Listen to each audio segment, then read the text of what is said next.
Hello guys, this is your friend and we are back with a new fanfic. Which is, What If Godlike Naruto Half-Demon with a Harem and Sasuke Bunshing, Part 2. And if you enjoy this fanfic then please press the like button and subscribe to my channel for more fanfic like this. And now let's start the fanfic. Naruto wasn't sure if it was a good thing or bad thing that Anko and Hinata had hit it off so well. Though most of their discussions did revolve around him and his body and the things they wanted to do to it. He was pretty sure the snake mistress was corrupting the Hyuga heiress. Especially if her new outfit was anything to go by. Gone was her tan coat and modest appearance. Now the confident heiress was sporting a sleeveless fishnet top with a thick sports bra underneath, though left her stomach in view through the fishnet fabric. Her once baggy pants was replaced with a more form-fitting black Anbu-style pants. A pair of black kunoichi sandals completed the new look. So, ready for the exams? She asked. I'm sure I'll pass, but just barely. He smiled. Hinata could only shake her head in amusement. She couldn't wait for the boy to drop his mask and really start showing everyone how strong he really was. Though he did stress that he would take it slow, and suggested that she did as well. Not to show off too much of what they could do, especially their Hanyu abilities. The Hyuga heiress could see the reason to that request. Naruto planned on passing it off as a Kekkei Genkei, and if she used the same abilities while everyone knew he was with Anko, it would cause no shortage of problems for both of them. On her part, she would be thrown to the Hyuga elders demanding an explanation or just straight out accusing her of soiling the Hyuga blood and branding her with the caged bird seal. And that was only her problems. She was sure Naruto would have to deal with worse, given his social status in the village. Hey Hinata-chan, I didn't see you come in. Kiba stated as he got up from his desk and made his way towards the two. All the while eyeing the Hyuga heiress up and down, ing his lips. And what are you doing with this loser? Once the Inuzuka boy reached the two, he draped his arm over the girl in a possessive manner with a smirk on his face while looking at Naruto, as if daring him to do something. What the feral boy didn't realize was that the blonde didn't have to do anything. Hinata edged her head to the side and gave the Inuzuka a glare that would freeze the Shinigami's soul. A low, almost inaudible, animalistic growl emitting from her throat. It wasn't loud, but Kiba heard it as well as Akamaru, the latter cowering further back into the boy's coat. Move your arm, or lose it, dog breath. Hinata growled out. Without hesitating, Kiba quickly removed his arm from the girl and unconsciously took a step back. All right class, settle down. Uruka's voice yelled out above the noisy classroom, breaking the Inuzuka boy out of his stupor. Uruka had quickly went through the roll call. Once noting that everyone was present, the two instructors began passing out the written portion of the exams. Naruto didn't miss the glint Mizuki had in his eye as he handed the boy his test paper. The blonde immediately recognized the genjutsu placed over it, giving the test the appearance of a Jonin-level test. Ironically, with Anko-chan's and Yugao-chan's tutoring, the boy could easily answer this test just as well. Tapping his finger twice on the paper, he rippled his chakra through the sheet and dispelled the illusion and set to work answering the questions. Purposely answering a few wrong, skipping a few and answering just enough correct to barely pass the written exam. After an hour had passed, Uruka instructed the class to put down their pencils as Mizuki went around to collect the tests. He scowled as soon as he got to Naruto, seeing the genjutsu he placed on the paper had been dispelled. Taking the paper, the silver-haired instructor rejoined Uruka and handed him the stack of sheets to grade while the class was dismissed for their first break. After break, the exams resumed with the next part of the tests. The Academy 3, as it was so endearingly nicknamed. Each student was required to successfully perform a substitution jutsu, kawarimi no jutsu, a transformation jutsu, henge no jutsu, and clone jutsu, bunshin no jutsu. One by one, each student was called into the next room to private demonstrate their ninjutsu techniques. In an anticlimactic way, This was the finale of the exams for the students to earn their forehead protectors. Which made Naruto scoff at how easy the exams were. It was as if the village was just trying to pump out as many shinobi as possible, relying more on quantity than quality. Shrugging it off, the blonde Hanyu awaited his turn. He didn't have to wait long before his name was called. With a sigh, he heaved himself out of his desk and entered the adjacent room. Again, he could see the look in the silver-haired mont's eye, looking forward to the blonde to fail. The instructor knew the blonde had issues with the clone technique and was banking on the brat to fail. All right, Naruto, perform a kawarimi. Iruka instructed. Nodding, Naruto performed the appropriate hand signs and replaced himself with a chair in the room, before switching back. Very good, Naruto. The scared instructor praised. Now, perform a henge to look like me. Without hesitating, the blonde transformed into a perfect copy of Iruka. Even down to the tiniest of details. The scared instructor was impressed with the amount of detail put into the henge. So much so, he almost actually believed himself to be the imposter. All right, Naruto, perform the clone technique. Mizuki instructed, fighting to hide the grin that was threatening to appear on his face. Inwardly smirking, Naruto crossed his fingers and performed the Kage Bunshin no Jutsu, much to the shock of Iruka as two solid clones of the boy appeared in a puff of smoke. Mizuki, for his part, grit his teeth in fury as his plan to manipulate the boy fell to pieces. I'll have to improvise then, the silver-haired man thought to himself. Nah, Naruto, that was a Kage Bunshin no Jutsu, how could you perform it? Iruka inquired, still in shock of an academy student using a B-rank jutsu. Well, you see, Naruto began, scratching the back of his head.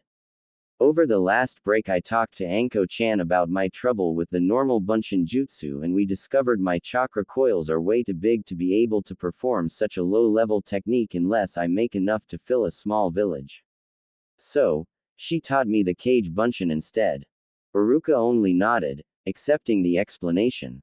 Not knowing that most of it was completely fabricated, it was true that his chakra coils were too big to perform such a small jutsu, and Anko agreed to go along with the story if anyone asked her. Congratulations, Naruto, you passed. The scared instructor smiled, handing the boy his forehead protector.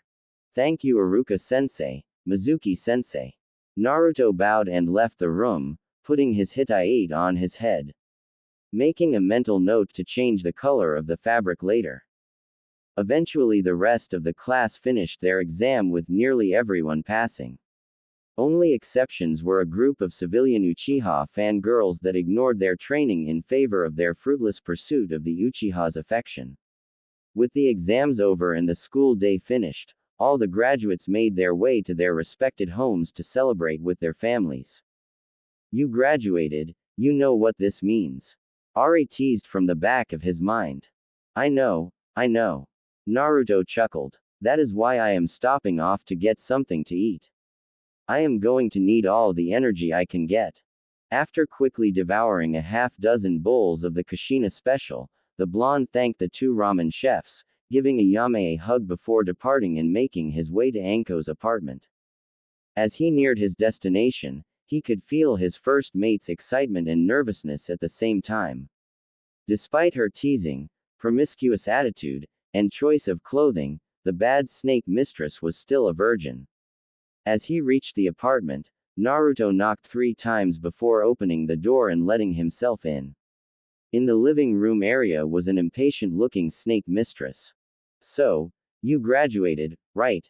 She ground out in anticipation, a blush creeping across her face. For a moment, Naruto contemplated playing with her a little and saying that he purposely failed, but decided against it. She had waited 4 long years for this day to arrive, and he wasn't going to ruin it for her for a prank. See the hit I ate, he answered, pointing to the forehead protector on his head. You better have. Anko replied. You. Me. Bedroom. Now. Naruto could only chuckle as the snake mistress grabbed him and pulled him into the bedroom before throwing him on the bed and locking the door behind her. Joining him on the bed, she crawled over until she was hovering just above him, looking into his cerulean blue eyes. Entranced by them. Meanwhile, the blonde Hanyu stared back into her light brown, pupil-less eyes. He could see the eagerness they reflected as well as hints of doubt. Reaching up, he placed his hand on her cheek to reassure his snake princess. Take your time, hubby Haim. He smiled. This is both our first time, so let's make it special. In a word, Naruto was exhausted. Anko and him had gone a total of 16 different rounds before they finally had to stop, due to Anko getting called into work at the last minute. Much to the snake mistress's dismay.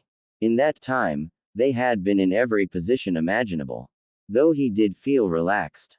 As if all the stress of life had just melted away. Sighing with contentment, he combed his fingers through Yugao's purple hair. Shortly after he and Anko had concluded their activities, though with the later demanding that they were not finished by a long shot, Naruto had sought out his Anbu lover knowing that she wanted to spend time with him as well. Though in a different, more romantic way. Unlike his snake mistress, his sword's mistress wanted to wait until they were officially married before doing anything. Which he greatly respected. Though, that didn't stop the two from teasing each other every once in a while. So, how does it feel to finally graduate, Naruto-kun?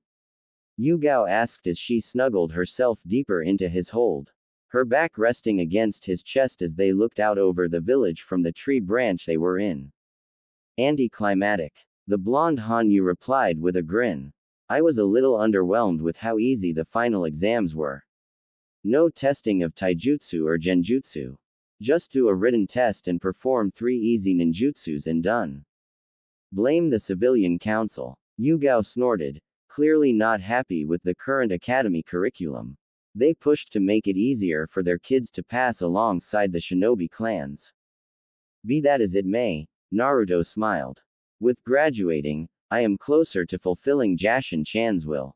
This brought a smile to the purple-haired woman's face. She loved that her fiancé was dedicated to serving her goddess. After all, he was Jashin-sama's champion and was destined to do great things in her name. Though, a little voice in the back of her head was telling her that Jashin-sama had a more intimate plan for her champion. Still, the thought made her smile more. Feeling his mate's happiness, Naruto tightened his hug and placed a kiss on the base of her neck. Just where his mark was located on her, which caused the purple-haired beauty to shudder.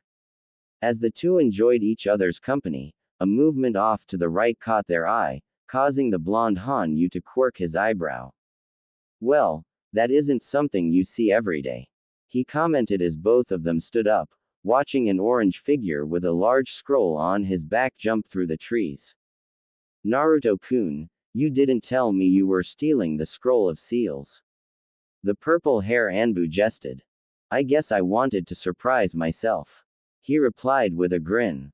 Anyways, we should probably stop me. You go inform the Hokage. With a nod, Yugao disappeared into the shadows, using her shadow step ability she had inherited from Naruto upon become his mate. Meanwhile, Naruto took off through the trees after his doppelganger, already knowing who it was.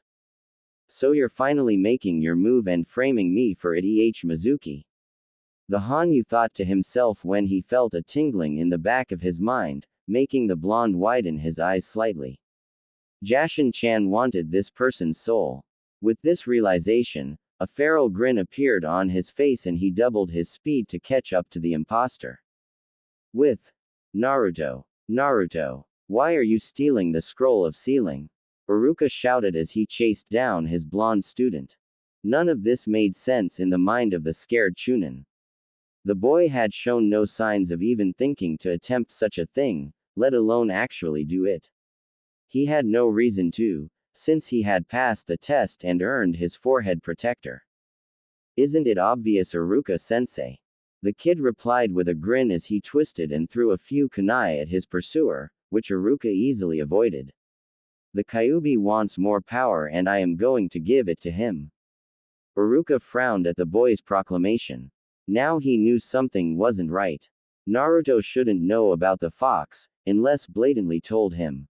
Even more so, why would a beast of pure energy need more power? Lastly, he noticed the kunai being thrown. Naruto never had a kunai holster on, claiming he didn't need one. That has got to be the worst henge I have ever seen. A voice sounded from the trees ahead of the duo, causing them both to stop. You didn't even get my whisker marks right. They are way more defined than that. Not to mention, there is no way my is that big. Stepping from behind the tree stood Naruto, earning a gasp from Iruka and a glare from his imposter. Shit, he wasn't supposed to be here. Mizuki thought to himself as he dispelled the henge. Am I Mizuki? Why? Iruka stammered, shocked by his friend's betrayal. And why do you smell like snakes? Naruto asked, eyeing the silver-haired man up and down. I was with that whore of yours. The man replied, trying to enrage the boy. However, Naruto only laughed. You know, I might have believed that if I didn't spend all afternoon sating her desires. He remarked, the implications clear, causing Iruka to blush at the mental image. Also, her snakes smell way different, wild and free. Yours smell like a sterile lab. The silver-haired Chunin growled at this, knowing full well what the boy was implying. Iruka seemed to catch on as well as he positioned himself to attack the identified traitor. However, before he could react, Mizuki threw a cluster of kunai with explosive tags at his former fellow Chunin and launched his Fuma Shuriken towards Naruto. Naruto, watch out! Iruka called out in fear for his student, only to leave himself open for the barrage of explosions to send him flying back into a tree, knocking the wind out of him. Naruto only scoffed as the giant shuriken came spinning towards him. With AF of his wrist, the blonde Hanyu summoned a shadow-like katana with his Dakiburdo ability to deflect the flying weapon with ease, sending it into another tree, embedding itself at least halfway in. Not bad for a demon brat. Mizuki grinned as he turned his attention to the blonde. Naruto, run, Iruka weakly called out, still trying to save the boy. Tell me, do you want to know why the villagers hate you? The silver-haired man smirked as Iruka's eyes went wide as he realized who Mizuki was about to do. Don't listen to him, Naruto. He yelled out, only to be violently backhanded by Mizuki, effectively knocking him out cold. Why do the villagers hate me? Naruto asked, deciding to play around with the fool for a bit longer. It's simple really. The man laughed. It's because you are the Kyuubi. Expecting the boy's mind to be shattered at the revelation, he was instead met with a deadpan look from the blonde before the boy started laughing as if told the funniest joke that only he heard. I'm the Kyuubi, huh? Naruto asked, sarcasm evident in his tone. I suppose this was supposed to mentally break me or something. Newsflash Tem, I've known about the Kyuubi since I was 6 years old. He continued. I mean, kind of hard not to connect the dots when everyone keeps calling me, the demon, fox brat, and my personal favorite, the fiend. Not sure where you idiots came up with the last one, guess the usual insults didn't cut it anymore. So you knew all along, guess you are not as big an idiot as I thought you were. Mizuki commented, pulling out his second giant shuriken. Won't matter, I'll kill you now as one last favor to the village before I give the scroll to Orochimaru-sama. Any last words, demon brat? Yeah, Naruto grinned sadistically. Jashin-chan wants your soul. Before the silver-haired Chunin could decipher what the boy had said, a sharp pain erupted through his back and chest. Looking down, Mizuki could see a black-looking blade sticking out from his chest. Craning his neck, he looked behind him only to see a second Naruto standing behind him. Yanking the shadow blade out of him, the second Naruto quickly swung it around, lopping off the head of the would-be traitor. One soul delivered, Jashin-chan. The copy said before dissolving back into the shadows to reattach itself to Naruto. He really loved that ability. The tainted soul of Mizuki delivered, Naruto then turned his attention to his other fallen sensei. Walking over, He quickly checked his wounds before applying a little bit of chakra into him to help wake him up. Groaning in protest, the scarred Chunin opened his eyes and took in his surroundings before snapping up, much to his body's protest. Naruto. I'm fine, Iruka-sensei. The boy smiled. What happened? Where is Mizuki? You were knocked out by the tem. Naruto explained as he walked over to where the large scroll laid and picked it up before returning it to Iruka. I fought him and was forced to kill him. Silence hung in the air as the man took in this information. Naruto had just taken his first life in service of the village, some he himself had never done in all his years of being a shinobi. The man was concerned with how well the boy was taking it. How are you holding up, Naruto? He asked, deciding to voice his concern. It had to be done. The boy shrugged before mentally adding, for Jashin-chan. Still, it was your first kill. He was guilty and corrupt and a traitor to the village with plans to turn over sensitive information to Orochimaru. Naruto explained. I don't feel guilty in the slightest. If anything, I granted him a mercy. Can you imagine how badly Anko-chan would torture him with what he said about her and his admission to serving that snake bastard? Iruka had to shudder at that. The blonde made a very good point. Anko would have made hell itself feel like a day at the spa if she caught wind of what Mizuki had said. Shaking those thoughts away, his attention was turned back to his former student who was now bandaging his injuries. That technique you used to stop his Fuma Shuriken, what was that? That is my Kurozinda, Naruto explained, knowing he couldn't hide it forever and had made plans ahead of time. An extremely rare bloodline that I have only been able to find one scroll on it. I've kept it hidden while I learned more about it. As you saw, I can summon forth weapons through it. It's why I said I never needed a kunai holster or shuriken pouch since I can just materialize them out of thin air. And unlike standard weapons, they don't break or dull. It was at this time that the Hokage and a small squad of Anbu arrived on the scene, including his favorite Neko Anbu. The two briefly made eye contact and gave each other a subtle nod before Naruto approached the leader of the village and handed him the scroll. Mizuki Tem stole the scroll and attempted to frame me for it. He admitted to working with Orochimaru. Iruka-sensei can vouch for me. Naruto began. After Iruka-sensei was knocked out, I was forced to fight Mizuki Tem on my own. In the end I was forced to kill him before he could escape. Hiruzen was shocked. The boy he had considered a surrogate grandson was forced to take a life, just fresh out of the academy. Not even placed on a team yet. The old man frowned at that. No one so young should be forced to take a life. In service to the village or otherwise. Come my boy, let's go talk in my office. The elder village leader sighed as he looked over the photo Naruto had submitted for his shinobi identification card. Gone was the happy-go-lucky smiling face. Gone was the bright orange jumpsuit. Instead the blonde boy wore a black trench coat, a red circle with an upside-down triangle with the kanji for Shadow Fox in the center on the back with various other intricate designs, no doubt custom-made. Accompanying the new jacket, the boy had fitted himself a black sleeveless shirt that was just tight enough to show off his physique but not enough to restrict movement. His hands were adorned with two black fingerless gloves with metal plates on the back with the same kanji engraved in them that was on his jacket. A pair of Anbu-style pants, along with combat shinobi boot sandals completed his new look. However, the boy's new appearance wasn't what troubled the old Hokage. It what was behind Naruto in the picture. The boy's shadow had flared up into a fox head just behind him, which had resulted in the poor photographer passing out after the photo was taken. Shaking his head, the elder man thought back of the discussion he had with the boy after the scroll incident.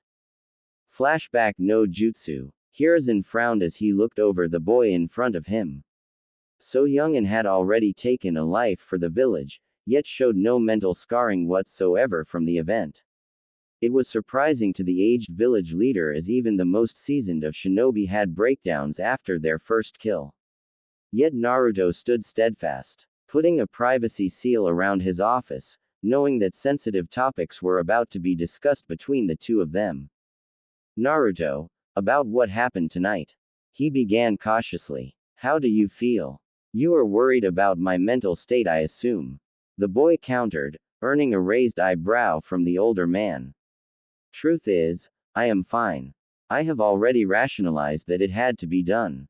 Mizuki Tem was betraying the village and framing me for his crime. And about his revelation of the Kyuubi. Are you sure you can trust him? Ari asked from the back of his mind, a little concerned with what her container had decided to do. I am sure, Ari-chan. Naruto mentally replied, though I intend to keep our relationship out of it. The latter part caused the Kitsune girl to blush heavily. Thing is, GG, I told Mizuku Tem the truth. The blonde began. I've know about the Kyuubi for years now. And, to an extent, have communicated with it. This revelation shocked the old man, as a sense of fear washed over his face. A multitude of different scenarios ran through his mind of possible outcomes, none of which were good in his mind. Everything from the fox manipulating the boy's mind, to fully possessing the blonde. Naruto-kun. The Hokage began. He hasn't tried to manipulate you or she. Naruto cut him off with a slight smirk. And no, she hasn't tried to manipulate me or even threaten me. If anything, she is more upset with how the villagers have treated me thus far. She. Hiruzen repeated, dumbfounded. Yeah, the Kyuubi is female. Naruto scratched the back of his head and grinned. How long have you talked with her? The old man sighed.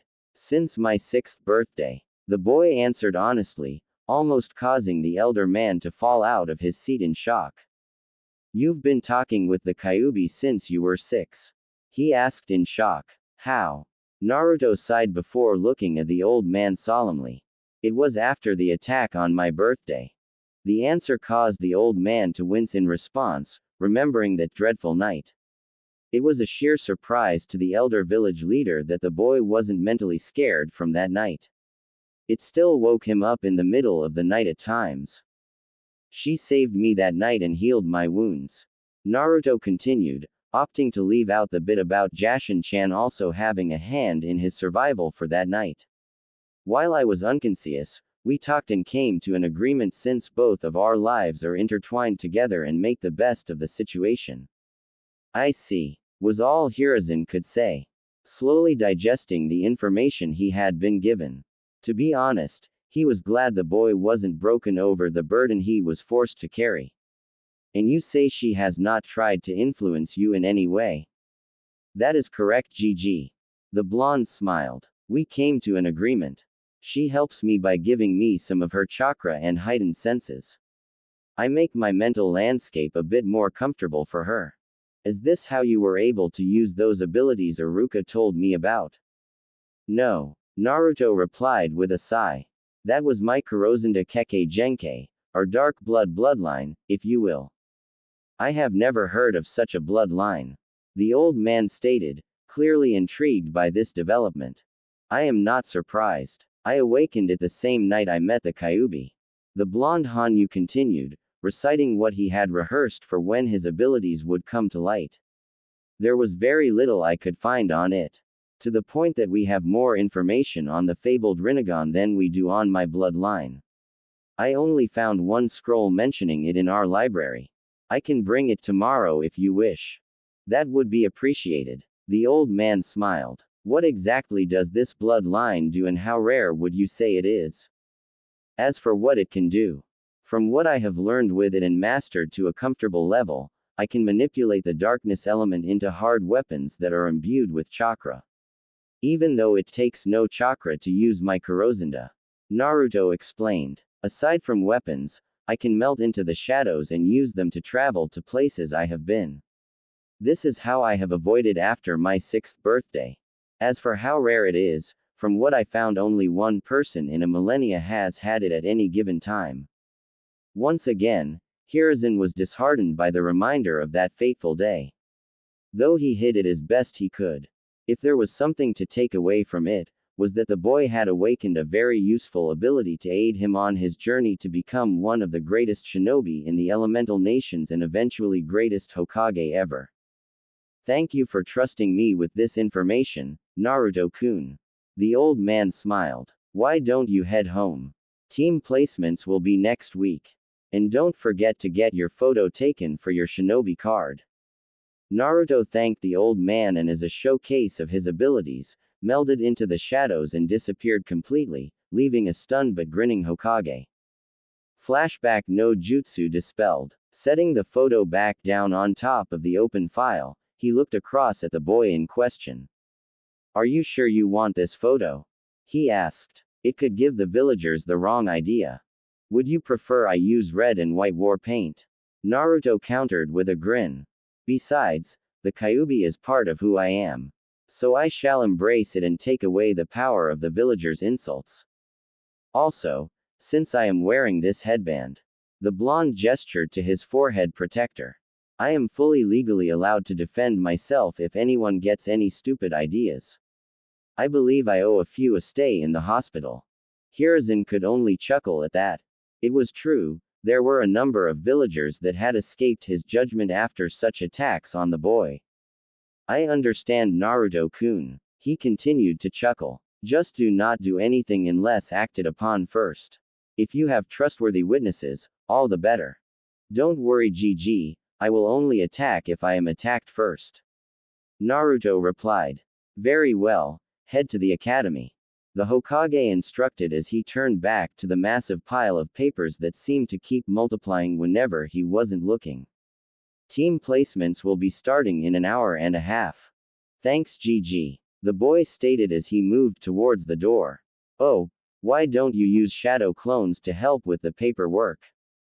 With that, the blonde disappeared out the door, leaving a stunned village leader. Muttering why he never thought of that before. After contemplating banging his head on the desk for several minutes for not thinking of using the shadow clone technique. Academy. Naruto made it to the academy with plenty of time to spare. As he entered the classroom, the chatter amongst the other graduates suddenly ceased as they took in his new appearance. The blonde Hanyu paid no heed to them as he made his way back to his usual seat. Stop trying to copy Sasuke-kun, Naruto Baka! Exclaimed the pink-haired girl as she marched up to where his desk was. Which to her surprise earned a nod of agreement from her former friend and current rival. I wasn't aware the Uchiha had a trademark on the color black, Sakura-san. Naruto countered, pulling out another book he had come across of more advanced fuinjutsu. He doesn't. The girl stammered, a little thrown off by the casual manner the dead last of the class had brushed her off. But that doesn't mean you're going to be cool because you start dressing like him. Naruto shrugged before casting a glance towards the pinkett. First off, the only similarities in our clothing is the color black. That's it. Secondly, your precious Uchiha is over there, go bother him and leave me alone. Not waiting for a reply, he turned his attention back to his book. This only served to infuriate the pink-haired girl even more as she drew back a punch and aimed it towards his head. However, she and the rest of the class were shocked, aside from Hinata, when he effortlessly caught her first and twisted her arm with just enough pressure to restrain her from moving further. I won't tell you again, Sakura-san.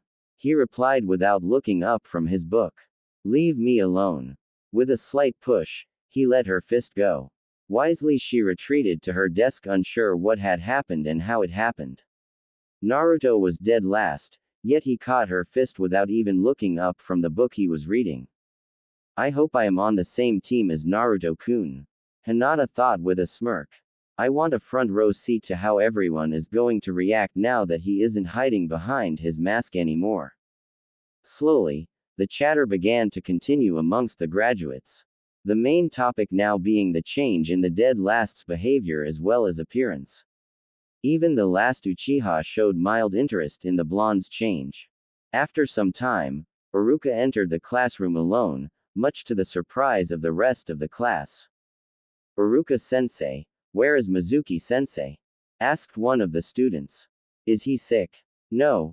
He isn't sick, answered the instructor. A week ago, Mizuki attempted to betray the village, even going as far to frame Naruto here for the crime, and was killed. This earned a round of gasps, with a handful of the students looking towards where Naruto was sitting, still reading his book. And it was Naruto who was the one who stopped and killed Mizuki while I was injured.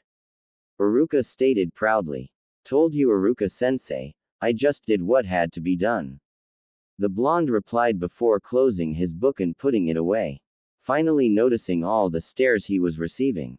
Some were in disbelief while others were in shock, and even a handful were in awe. There's no way that Dobi fought and killed a Chunin. Kiba shot up. Are you calling me a liar? Iruka challenged, leveling his gaze on the Inuzuka boy, causing him to shrink back. If anyone has any questions about the incident, the Hokage has it on public record that you may view. Now then, on with the team placements. The scared Chunin stated as he took out a paper and started listing off the teams and their Jonin senseis. Team 7 will consist of Sasuke Uchiha, Sakura Haruno, and Naruto Uzumaki. Your Jonin sensei will be Kakashi Hatake. Upon hearing her name after Sasuke's, Sakura exclaimed that true love conquered all obstacles, much to the annoyance of the last Uchiha. Though upon hearing Naruto's name, she groaned about being stuck with the dead last. Despite being told that the blonde was the main reason the traitor Mizuki failed to defect from the village with sensitive information, she just simply refused to believe the boy was capable of such a feat and simply marked it up as being over-exaggerated at best. Team 8 will be Shino Aburame, Hinata Hyuga, and Kiba Inuzuka. Your sensei will be Kurenai Yuhi. Mr. Inuzuka, I would get all perverted thoughts out of that head of yours. Your sensei will not tolerate it in the slightest, and she is best friends with Anko, whom I trust you have met before. Kiba immediately shrunk back in his seat. All joy of being on the same team as his mate, Hinata, ed away. Still, with being on the same team and away from that Dobi, Hinata would see just how much stronger he is than that loser Naruto she always hung around with. He would show her what a true alpha is made of. One by one, Iruka listed off all the teams before instructing them to wait for their senseis to arrive. Slowly, each Jonin sensei arrived and called for their teams until finally only 3 graduates remained in the classroom. A brooding Uchiha, an irritated Banshee, and a bored Hanyu. Naruto of course had heard about Kakashi and his habits from Yugao. In short, she didn't have much respect for the man since he was always reading porn in public and had a bad habit of being late to everything that he didn't think was worth his time. Though she did acknowledge his skills as a shinobi, that was about the only thing she respected him on. Knowing that it was still going to be a good 2 hours or more before their sensei would decide to show up, Naruto relaxed and retreated into his mindscape. Naruto's mindscape. As soon as the blonde Hanyu materialized into his mindscape, he was immediately pounced upon by the giggling Kitsune girl as she wrapped him in a firm hug. Hey Ari-chan. Naruto smiled as he returned her hug and giving her a kiss on the cheek, which caused the poor fox girl to blush. Afternoon Naruto-kun, she stammered. So, I have some good news. He grinned again. I think I have a temporary way to get you out of the seal. At this, the Kyuubi girl began to squeal in excitement at the prospect of being about to get out and stretch her legs and maybe even a little more, she thought with a lecherous grin.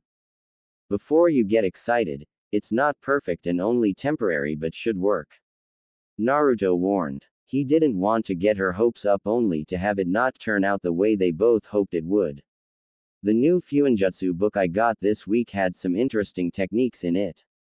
One of which leads me to believe I can tamper with the seal slightly to allow you to possess one of my shadow clones. Ari was speechless. She couldn't believe what she was hearing. However, she was also worried and it showed on her face. Tampering with the existing seal carried with it a plethora of risks. One miscalculation and it would kill her host, despite his blessings from Jashin. I know what you're thinking, Kitsune Haim, and I share your concern. He acknowledged, knowing the risks involved with tampering with the seal. Which is why I am not taking this lightly or rushing into it.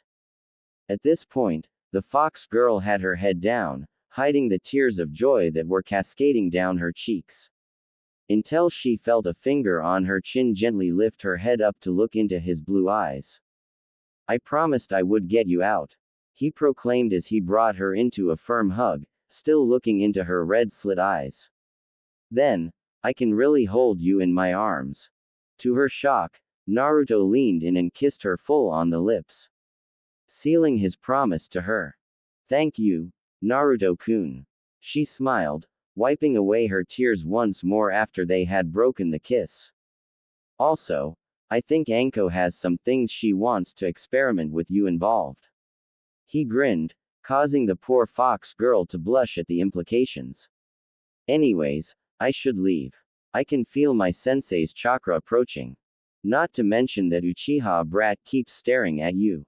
Ari smiled. I'll have to tell him I don't swing that way. He smirked before fading away from his mindscape, the giggling of the kitsune girl echoing in his ears. Real world. Slowly Naruto cracked his eyes open, and sure enough, Sasuke was looking at him out of the side of his eyes, though doing a piss-poor job of hiding it. All the while, Sakura was staring at the raven-haired emo with a dreamy look in her eyes. No doubt fantasizing about the boy actually talking to her for once. I don't swing that way. Naruto spoke up, so kindly stop staring at me. Sasuke scoffed and turned away a while Sakura's face turned red. Infuriated that the idiot would even make such an insinuation about her Sasuke-kun. However, before she could scream at the blonde, an older man appeared in the doorway with gravity-defying silver hair. Yo! The man greeted as if he wasn't 3 hours late. My first impression is that, I hate you all. Meet me on the roof in 5 minutes. With that being said, the silver-haired Jonin shunshined away in a swirl of leaves. Getting out of his desk and stretching, Naruto made his way towards the door. For a moment he contemplated using his shadow step to get a rise out of his teammates but decided against it. They would all see what he could do soon enough. At least to a certain extent. Falling into step at the back of the line, he followed the two up to the roof. Academy rooftop. Once on the rooftop, each situated into a comfortable position, Naruto opted to just lean against the wall near the group while the brooding emo sat on a lone pillar stub to ensure the pink-haired banshee couldn't sit with him. Sakura instead opted to sit on the floor, between Kakashi and Sasuke. Now that we are all here, let's introduce ourselves. Kakashi smiled at the trio. Why don't you go first to show us how to do it? Sakura suggested, earning a deadpan look from her sensei as if to say, you don't know how to introduce yourself. Very well. Kakashi smiled through his face mask. My name is Kakashi Hatake. I'm the kind of person who doesn't feel like talking about his likes or dislikes. My dreams for the future are none of your business. But, I have lots of hobbies. You're up, Pinky. Sakura scowled at her nickname, but continued anyways. My name is Sakura Haruno. My favorite thing is, well, it's not a thing. It's a person. A boy, and that boy is, my dream is too. She squeals, much to the annoyance of the others around her. And I hate Ino Pig and Naruto Baka. Geez, did I piss in your cereal or something? Naruto asked, unsure why she would hate him. If he hounded after her like a love-sick puppy constantly asking for dates, he could understand. Anyways, moving on. Kakashi interrupted before it could escalate. Your turn, Sasuke. HN. The emo grunted. My name is Sasuke Uchiha. I don't have any likes or dislikes. But I do have a goal. I will kill a man and avenge my clan. Sasuke-kun is so cool. Inner Sakura gushed. He has the personality of an ice cube. Naruto thought to himself with a frown. The hell do his fangirls see in him anyways? Who knows? Ari commented, equally as perplexed. Last up is you, Blondie. Very well. Naruto began, ignoring the nickname given to him. My name is Naruto Uzumaki. My likes are training, learning new techniques, and spending time with my Harem. Purposely leaving it vague since he called all his girls his Harems. My dislikes are those who let arrogance blind them, those that don't take their training seriously, and those that only try to use others and rapists. My dream is to make someone very precious to me proud. And learn more about my bloodline. His introduction contradicts his academy file. Kakashi noted as he eyed the blonde before him. No mention of becoming Hokage and claiming he has a bloodline. And who is this mystery person he is fond of that he wants to make proud? You have a bloodline, Dobi. Sasuke asked in a demanding tone. Naruto, you shouldn't lie about having a bloodline just to feel special. Kakashi chastised the blonde. I wasn't aware you got to dictate who gets a bloodline and who doesn't. I must have missed that memo. Naruto coolly responded with a shrug, earning a glare from the masked Jonin. And yes, I have a bloodline. It's called Kurozinda. And what does it do? The Cycloptic sensei inquired, ignoring the blonde's earlier jab. Manipulation over shadows and the darkness element. Naruto replied. If you want clarification, the Hokage knows about it and has the only scroll I could find about it. Kakashi frowned at this, but shrugged it off. Anyways, meet at Training Ground 7 at 6 in the morning for your genin test. The silver-haired Jonin instructed. Oh, and I would recommend not eating unless you want to throw up. Wait, what do you mean genin test? We passed, didn't we? Sakura shrieked, causing both Naruto and Sasuke to cover their ears. You passed the academy test to see if you are good enough to be considered genin. The man-eye smiled. I will warn you, the test tomorrow has a 66% fail rate. Ya nay. Not waiting for his genin to reply, Kakashi shunshined away. Leaving an annoyed Sakura, an uncaring Uchiha, and an apathetic blonde. Naruto had already assumed something like this was going to happen, and was looking forward to seeing what the test was. Well, I will see you tomorrow at 9. He remarked. Oh, and eat a good breakfast.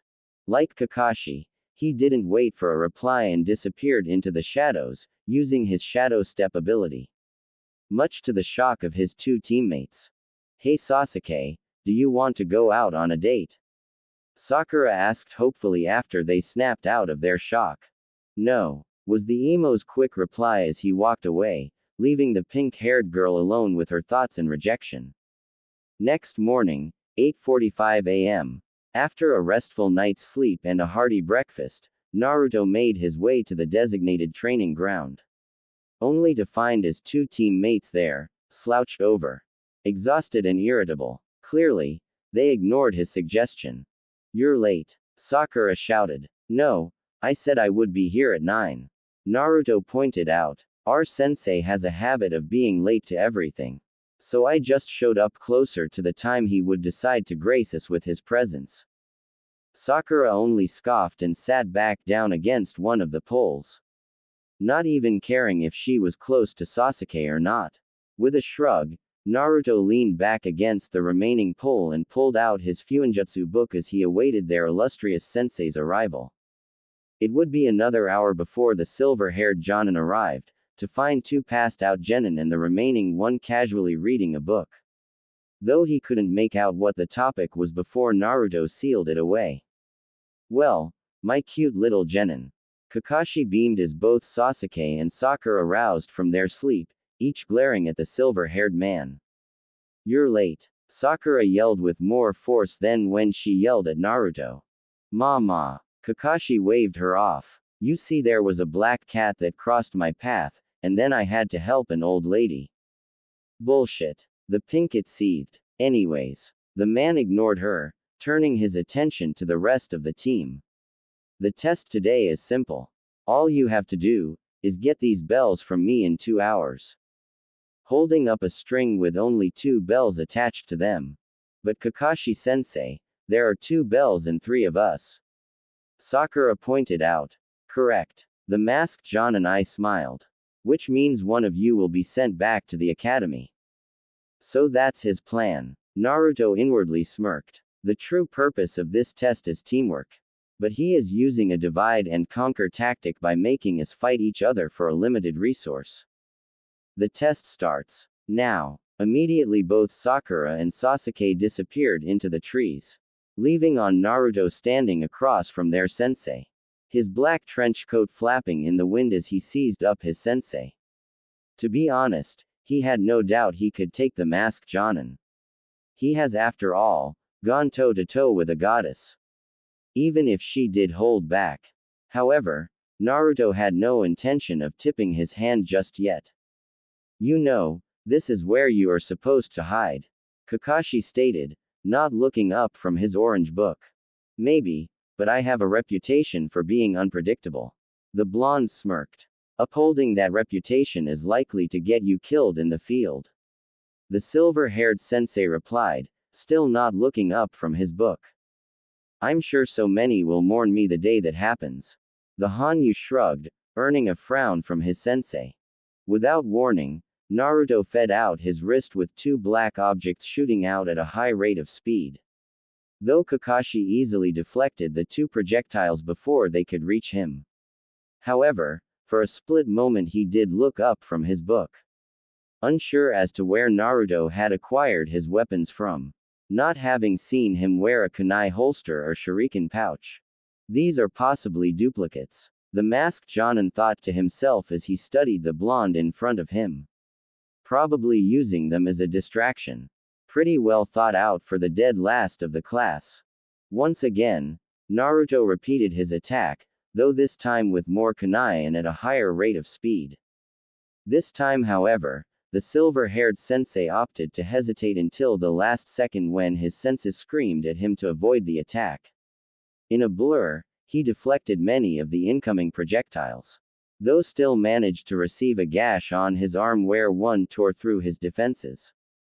Eyes wide, Kakashi immediately came to the realization that these kunai Naruto was throwing were solid and a threat. Now that I got your attention. Naruto grinned as he crouched and launched himself towards the elder shinobi.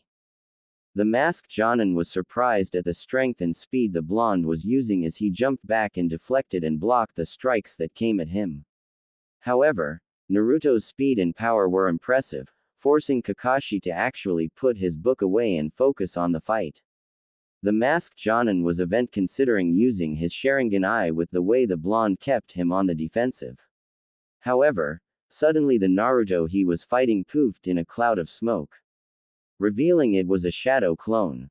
A shadow clone, Kakashi mentally exclaimed, clearly shocked by the development. How did he know it? When did he create it? With Sasuke, the last Uchiha was livid. He refused to believe the sight that was before him. The dead last Dobi was not only holding his own against their Jonin sensei, but actually keeping him on the defensive. Worst of all, it didn't even look like the blonde was trying in the slightest. Which only angered the raven-haired boy further. There is no way that Dobi should be that strong. He seethed to himself. That power should belong to me, so I can kill Itachi. A dark smirk crept across his lips. I will find out what makes that loser so strong and take it for myself. With Sakura, the cherry blossom was beside herself as she watched the events unfold from her hiding place, hidden in the trees. Naruto Baka, the dead last, was taking on Kakashi-sensei as if it were a light spar for him.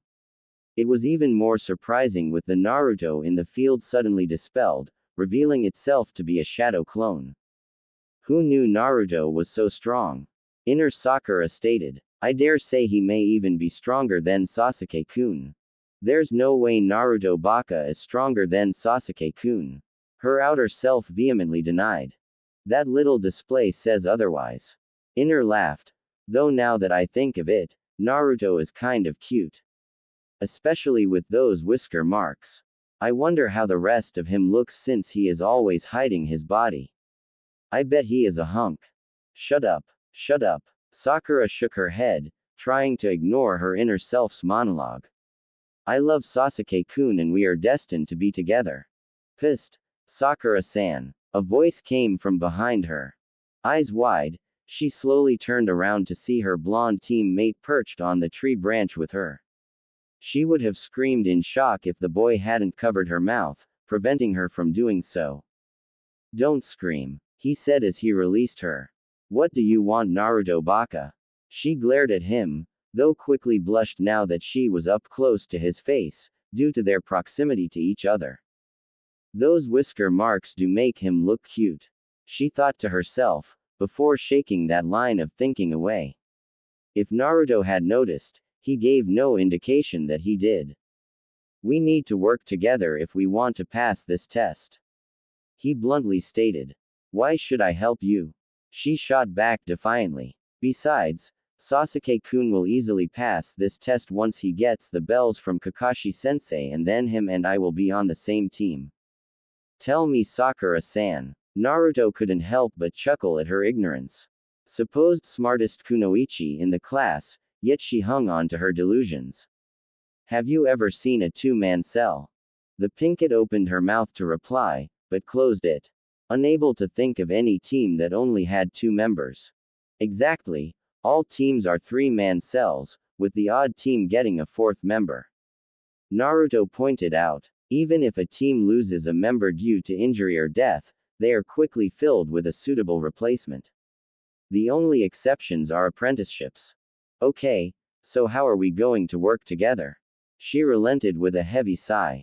And does Sasuke-kun know?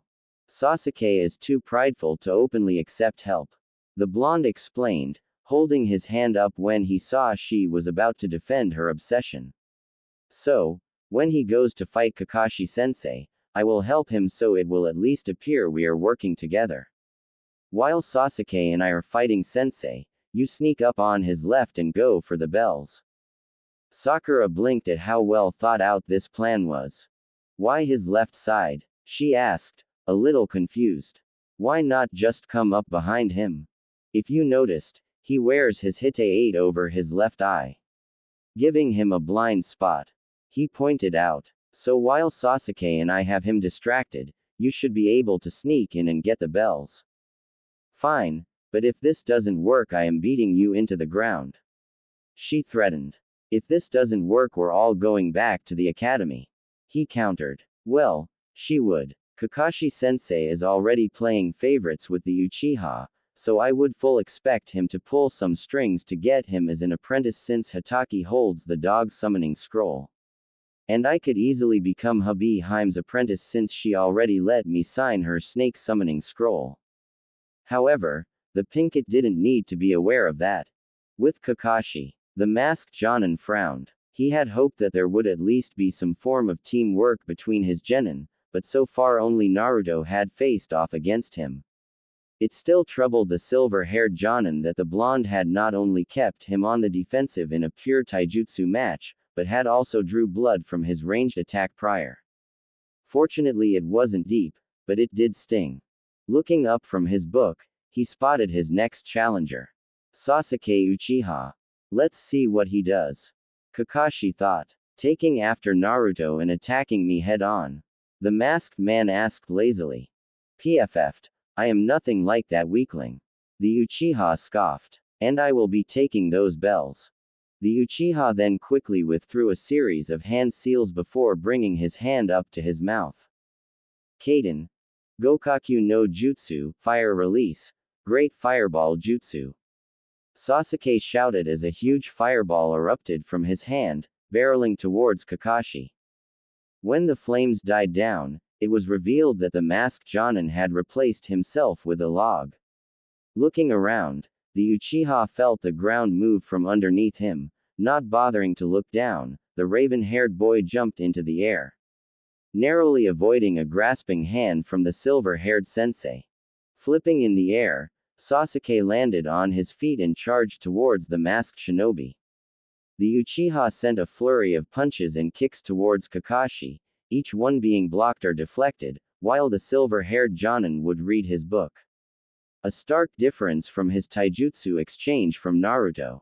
Though, he was forced to focus more on the fight when Sasuke had twisted himself in a half-flip while his kick was blocked, and actually touched the bells. Seeing his attempt fail, Sasuke pushed himself away from his sensei and settled back into his Uchiha-style fighting stance.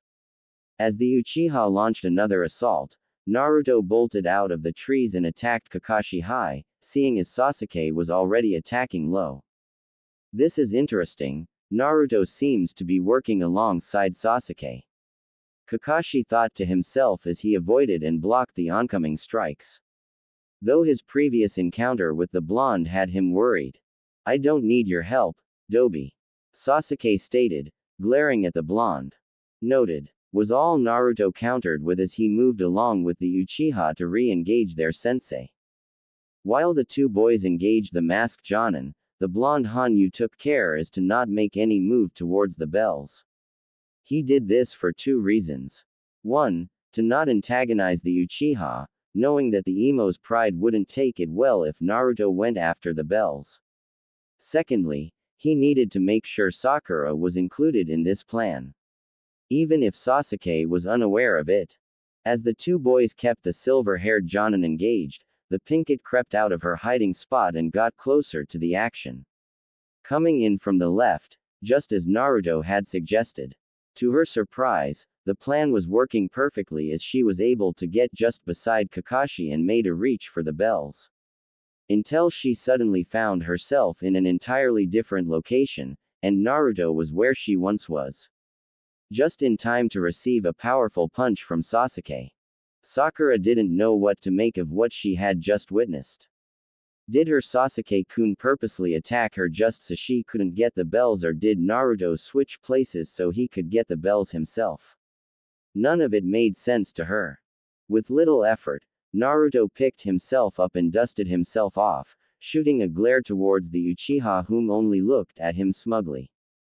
The blonde Hanyu would have done more, if not for the sound of a bell ringing in the distance, signaling the time frame for the test was over. "Well, that concludes this test," Kakashi stated as he looked over his group of genin. "And you each failed to get the bells." Both Sasuke and Sakura balled up their fists, though Naruto remained relaxed. He knew they had at least in some capacity accomplished the true purpose for the test. So unless the man was going to pull some bullshit, the blonde knew they had passed. "I must say, I was worried about you three," he continued. "However, in the end, you three did work together. Which was the true purpose for this test." At this official revelation, Sakura's mouth dropped as she cast a glance over towards Naruto. How did he figure it out? "Sasuke, you showed great skill in your taijutsu, keep up your training." The masked Jonin smiled before turning his attention towards the blonde. "Naruto, your brashness could have endangered your team due to you rushing into the fight. Be aware of that in the future." Naruto only scoffed at it. He could already tell his sensei was going to play favorites to a severe degree. His first clue was during the introductions. Kakashi had given both Sakura and him nicknames, though he called the emo by his given name. "Anyways, congratulations on passing. You are now officially Team 7. He smiled. "The rest of the day is yours. Report to the Hokage Tower tomorrow at 7 a.m. to begin missions." With that, the silver-haired Jonin shined away to give his report to the Hokage, leaving his genin alone. "So, want to go get something to eat to celebrate passing the test?" Naruto openly offered to his newfound team. Not that he cared and would honestly prefer not to be anywhere near the Uchiha after the stunt he just pulled. "Like I would want to waste time with you losers." The Uchiha grunted as he walked away from the two. Naruto only shrugged and walked in the separate direction to where Ichiraku's was. Not bothering to see if Sakura was following him or not. He had left the invitation open, it was up to her if she wanted to take him up on his friendly offer. It didn't take long for the blonde Hanyu to make his way to the ramen stand. Taking his usual seat, he greeted the father and daughter duo. Noticing a blush on the young woman's face, though he said nothing. However, it did make him feel bad that he couldn't return her feelings. At least not just yet. He made a note to put Ayame at the top of the list once he was able to enact the CRA on himself. In the meantime, he promised himself that he wouldn't string her along or play with her emotions. Hello Naruto-kun. Ayame greeted happily. Hey Ayame-chan. He smiled, earning himself another blush from the girl. 6 Kushina specials, please. And a small miso ramen please. The pinkett ordered, as she sat down next to Naruto. A little embarrassed about being her. Afraid people would get the wrong idea. Naruto-kun, is this a girlfriend? Tuki teased, earning a glare from both Ayame and Sakura. No Oji-san. Naruto quickly shot that notion down. This is just a teammate. We are celebrating passing our final test. Why such a small bowl? The brown-haired ramen chef waitress asked curiously. I'm on a diet, Sakura answered, earning a quirked eyebrow from both Naruto and Ayame. Why? Asked Naruto. Because Sasuke-kun likes thin girls. She stated, glaring at the blonde. And just so you know, I am only here because you offered to celebrate being a team. So don't think for a second that this is a date. Ayame only rolled her eyes at the pink-haired girl's antics and disappeared into the kitchen to prepare the orders. Naruto for his part only shook his head and sighed. Okay. In reverse order, while you are cute. This caused Sakura to blush, a bit taken back by the compliment. I am already engaged to Anko-chan, my hubby Haim. As well as Yugao-chan. Also, I already shot down the old man for even implying you as anything other than a teammate. He continued. Secondly, did Sasuke himself tell you he liked thin girls? Well, no, she answered, still blushing over his compliment. Not even Sasuke had called her cute. So how do you know he likes thin girls? Naruto countered. Just how much do you know about him? Sakura had no real answer for this. Both her and Ino, and the hordes of other fangirls had all started dieting when a rumor began to circulate that the last Uchiha would only date skinny girls. None of them had questioned it. Honestly, dieting is harmful for a kunoichi. He continued, ignoring the glare he received from Sakura. You will never be at peak condition and will lose energy a lot faster. Making you a liability for the rest of the team. Now, if you train like you should, you won't have to worry about gaining any weight because your training will burn off all calories you take in. So what? I should just give up on Sasuke-kun? The cherry blossom inquired with sarcasm. If you want to pursue him, go ahead. Naruto shrugged. But don't endanger yourself doing it. Sakura frowned at this. It sounded like he was actually concerned for her well-being.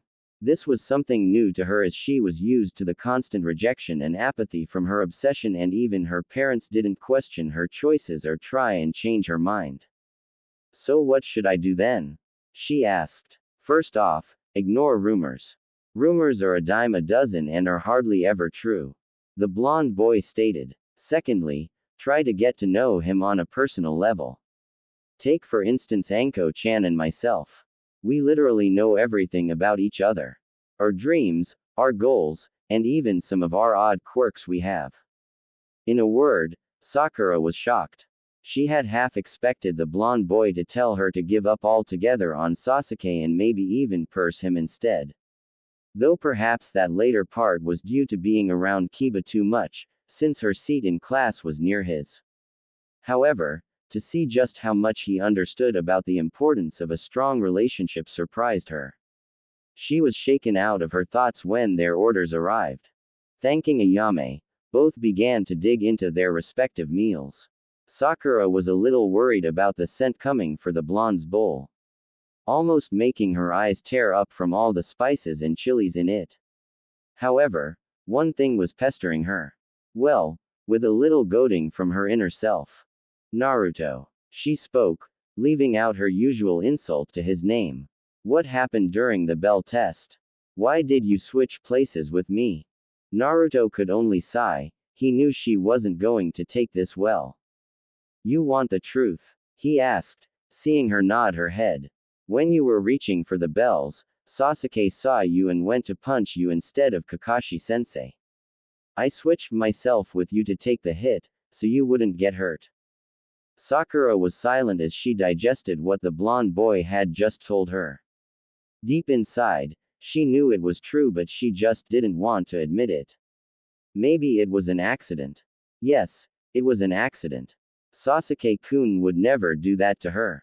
She decided to voice her thoughts. Maybe it was an accident. She offered, causing Naruto to raise his eyebrow in response. Maybe. He relented, even though he knew it wasn't. Jashin, I hope she wakes up soon about the prick before she gets really hurt. In the back of his mind he could hear Ari ranting and raving about how blind the girl was and so on. So much so, that Naruto had to close off the link to avoid getting a severe headache. Hokage Tower. Hiruzen sat behind his desk as he listened to each of the Jonin senseis give their reports on how each of their respected teams did. Unsurprising, most of the teams failed their tests, prompting them to be sent back to the academy in hopes for better luck next year. Fortunately, only one severe injury. Unfortunately, the one injured was Kiba Inuzuka. It appeared he had made a rather lewd comment about his sensei's attire and was trapped in a genjutsu that could only be described as nightmarish. The only reason Team 8 had passed was mostly due to sympathy on Kurenai's part. However, the Hokage let it slide. Shino was very adept in his clan's abilities, and despite his attitude the Inuzuka boy was also skilled in his own way. His only concern was for the Hyuga girl, though it appeared over the last few years she had grown into her own person. Team 7, passed. Kakashi stated from his perch on the windowsill, still reading his orange book. Much to the annoyance of the other Jonin in the room. Namely the red-eyed beauty that despised such things. And how did they do? Hiruzen asked with curiosity. Sakura is book smart, though her physical abilities leave a lot to be desired. Naruto is quick to rush into things, and needs severe improvement in his taijutsu abilities. Kakashi reported, as for Sasuke, he is a true elite. His taijutsu is exceptional for his age, as well as his ninjutsu abilities. I see. The Hokage replied. And who gave you that cut on your arm? It was a lucky shot from Naruto. The masked Jonin shrugged. Hiruzen frowned. If he hadn't watched Naruto through his crystal ball, he would have believed Kakashi's report. However, since he didn't feel any malice from the Jonin sensei of Team 7, he let it slide. At least for now. Very well, have your teams report for their first missions tomorrow. Dismissed. And thus, the journey of Team 7 would begin. A young woman, no older than 25, slowly made her way down the darkened steps to her basement in the early hours of the morning. Just before the rest of the household would wake up to start their day. Reaching the bottom, she produced a key from her blouse and unlocked the door at the far back of the basement. Once open, she quickly entered and locked the door behind her. Not wanting anyone to interrupt what she was about to do. The room she entered wasn't very large. About the size of a broom closet, though this room held nothing of cleaning tools. No, on the floor was a red circle with an upside-down triangle in it. Just in front of the circle was an altar that held a bowl and a knife. Kneeling down in the center of the circle, the woman removed her necklace and draped it over the altar before picking up the knife. Jashin-sama, I pray unto thee to come claim the tainted soul that corrupts and spoils our land. The woman began to pray as she brought the knife to her left arm before cutting deep into her under forearm. Letting the blood flow down into the bowl on the altar. I give my blood as an offering. If she was in any pain, her face didn't show it. If anything, it looked as if she were full of bliss. A few minutes passed in silence as the blood pooled into the bottom of the bowl. Slowly, the blood began to glow and swirl on its own, forming into a floating sphere that began to rise until it was at the same height as the woman's face. My child, I have heard your prayers. A distorted voice echoed from the sphere of blood. Take heart, my child. In 2 weeks' time, you will be sheltered by the shadow of the fox. Its message deliver. The blood sphere dissolved in mid-air, leaving nothing behind but a smiling woman. Putting the knife back next to the bowl, she put her necklace back on before kissing the pendant. Thank you, Jashin-sama. she whispered as she got up from her kneeling position and exited the room, being sure to lock the door once more. Tsunami. A voice called from upstairs. I'm heading to Konoha. I'll be back in 2 weeks. Have a safe trip, she called back with a smile. Konoha. In a word, annoyed. That would be the best way to describe the blonde Hanyu at the moment. Even with the warnings from both Anko and Yugao, he never expected it to be this bad. Nothing but D-rank missions for the last month. They were assigned to do everything from painting fences, pulling weeds, and walking dogs. Nothing but common chores that the civilians were too lazy to do, though there were a few exceptions of some of them legitimately needing help. Kakashi had spouted off some nonsense about it building teamwork for the team, but there hasn't been any of that as Sasuke would always isolate himself furthest from the others while they worked. The cycloptic Jonin for his part wouldn't lift a finger to help either, instead choosing to keep his nose buried in his book of smut. Much to Sakura's annoyance. Speaking of the cherry blossom, at least things were civil between her and the blonde Hanyu. After their team celebration lunch and the talk they had, both had silently agreed to come to an understanding and decided to at least work as a team as required. Naruto was at least glad she had heeded some of his advice and started training a bit harder and had stopped her dieting. While her training was nowhere near as rigorous as his was, it was a step in the right direction. Currently, they were on the most dreaded of all D-rank missions. The mission all genin squads and even some Anbu dreaded. Catch Tora. Dog, in position. The silver-haired Jonin informed through his radio as he peered around the tree he was hiding behind, spotting the beast. Target is sighted. Raven in position. Sasuke replied from his position just across from Kakashi, in a similar tree. Cherry Blossom in position. The Pinkett answered from her hiding spot in the bushes. Shadow Fox in position. Came the Hanyu's reply from where he was hidden in the shadows the trees and foliage provided. You two were not to change your call signs. Kakashi chastised both Naruto and Sakura. You are Pinky and Blondie. Naruto only rolled his eyes at his sensei's words. The favoritism that the masked Jonin was showing was becoming annoying to the blonde Hanyu. Even Sakura was noticing it, even though she kept her mouth shut and trusted her sensei. Naruto could see it was starting to get on her nerves. Especially after a training session, Kakashi would dismiss Sakura and Naruto and hold Sasuke behind for a private training session. Target is heading in your direction, Cherry Blossom. Naruto responded, alerting his team of the change of direction their prey was heading. Acknowledged, Shadow Fox. Sakura replied with a slight smirk, knowing that using their self-chosen call signs was getting on her sensei's nerves. Belay that, target is backtracking to your position. Roger that, moving in to intercept. Naruto didn't for a reply as he moved from his position and did something that none of his team expected. He sat down in front of the beast and waiting.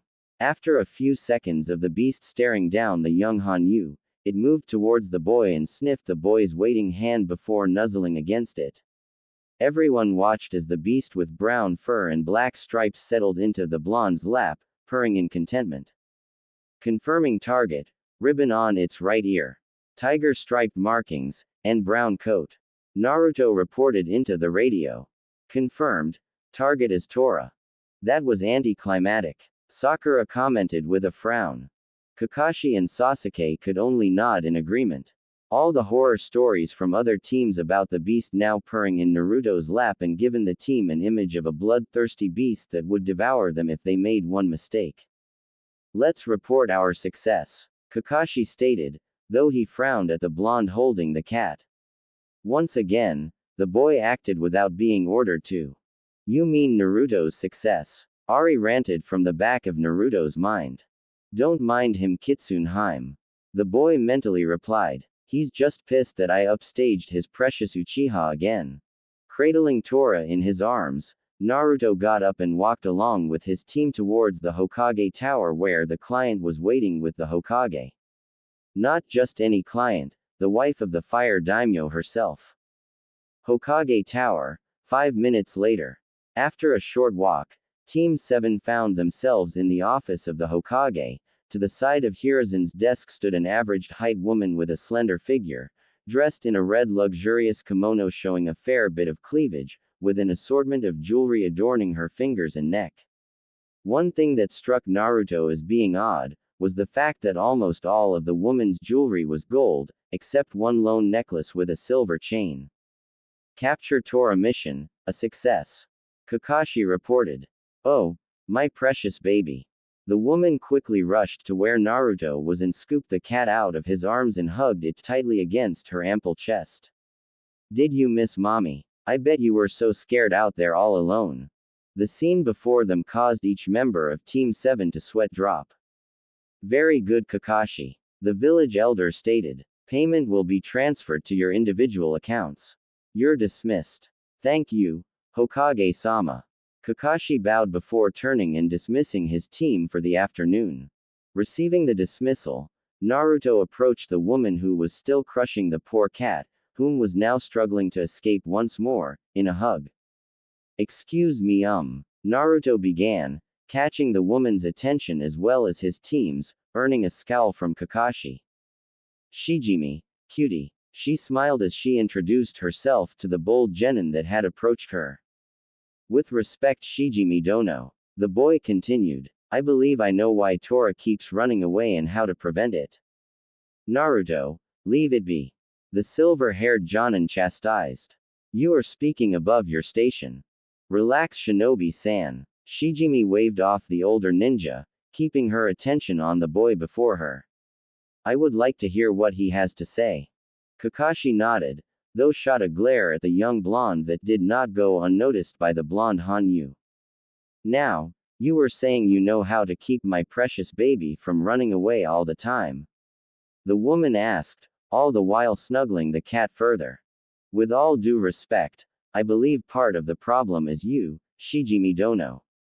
Naruto replied rather bluntly, earning a gasp from his team and sensei. Even Sasuke wasn't immune to the shock of his blonde teammate speaking so bluntly to the wife of the fire daimyo. Naruto, the masked Jonin exclaimed, though was stopped as the woman held up her free hand. Continue, she stated, not sounding the least bit upset. Rather, she sounded more amused than anything else. You see, cats as a species hate to be confined or feel trapped.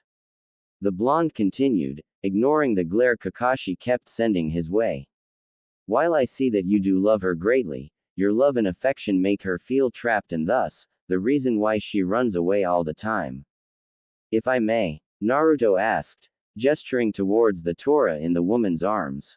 With a nod in confirmation, the blonde approached the woman and began to gently guide her arms so that one arm was supporting the cat's weight from underneath, leaving the other hand free to stroke Tora. The change was almost immediate as Tora had gone from scratching and flailing, to purring in the woman's arms. Madam Shijimi, I apologize for Naruto's actions.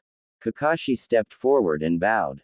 I will see to it that he will be properly punished for his disrespectful actions. You will do no such thing, Kakashi Hatake. The woman stated with authority and firmness in her voice that wasn't present prior. She then turned to the blonde in front of her. What is your name, cutie? Naruto Uzumaki, ma'am, the blonde replied, bowing his head as a sign of respect. Hokage Dono, give this one a bonus payment. She smiled as she turned to the village leader. For being the first in 10 years to have discovered the hidden objective behind the Tora missions. Hidden objective? Sakura asked, a little confused now that she had managed to shake off the shock. You see, there will be times when you as a shinobi will be hired to escort or guard a person of high social standing. She began, looking over the genin in front of her. During these times, you may witness things your client is doing that you know are not right. In these times, you will need to choose between completing your mission and ignoring what you saw. Or doing what is right. Will you stand by while your client rapes a young woman? Will you look the other way as your client pockets money as a bribe? These are scenarios you may very well find yourself in. She finished, as Hiruzen nodded in agreement with a solemn look on his face. For the first time, Kakashi looked rather ashamed for failing to see the hidden meaning behind the mission. Especially since he had always preached about looking underneath the underneath. He could already feel the disappointment in the eyes of the Hokage on him. Namely for chastising Naruto. Sakura on the other hand was shocked and a little terrified of eventually encountering one of the scenarios Madame Shijimi had described. Wow, who would have thought that the dead last of our class would be making such an impact already? Inner Sakura exclaimed, clearly proud of the young blonde. I know, it's almost as if he was. Her thoughts ended as her eyes slightly widened at the realization. He's been hiding his true potential all along. But why? Maybe we should follow him and find out just what he does. See how he trains, and maybe what his body looks like under that coat. Inner suggested with a lecherous grin, causing Sakura to blush slightly before shaking the thoughts away. I agree on seeing how he trains, but I will not give up on Sasuke-kun. The Pinkett vehemently defended her love for the raven-haired emo, casting her gaze over at the team's resident emo. For the most part, Sasuke didn't care of any of the scenarios painted out for him. It wasn't his problems what others did. Would you like to join me for lunch, young Uzumaki? Shijimi inquired with a smile as Tora jumped to her shoulders and draped her body across the back of the woman's neck. And I know just the place. Unfortunately, Kakashi interrupted before the blonde could answer. Naruto has training he needs to do to improve his taijutsu. But Sasuke is free. As I recall, you dismissed your team. Shijimi pointed out with a stern look, forcing the masked Jonin to take a step back. And I would much rather have a private lunch with the young man who was able to discover my mission's hidden objective. I would be happy to accompany you, Shijimi Dono. Naruto answered, earning another glare from his sensei. Though this time, Kakashi wisely kept his mouth shut. Very well, let us be off then. The wife of the fire daimyo stated as she led the blonde out of the office. Ichiraku's. To be honest, Shijimi Dono, I wasn't expecting that you would want to get some ramen. Naruto stated, a little surprised that a woman of her stature would want to come to such a quaint business. Not that he minded, though this is the best ramen in the entire elemental nations. Please, call me Shijimi, Naruto-kun. The woman smiled. And you are correct, cutie, this is the best ramen in all of the elemental nations. Welcome to Ichiraku's. How may I? Tuki greeted before freezing up as he saw who had entered his stand. Shijimi Dono, it is a pleasure to see you again. And with young Naruto no less. I told you before, Tuki, simply call me Shijimi. The woman frowned. You know I hate such titles. My apologies. The old man smiled. What can I get for you today? We'll take the private room, if you would please. This earned a curious look from the blonde Hanyu.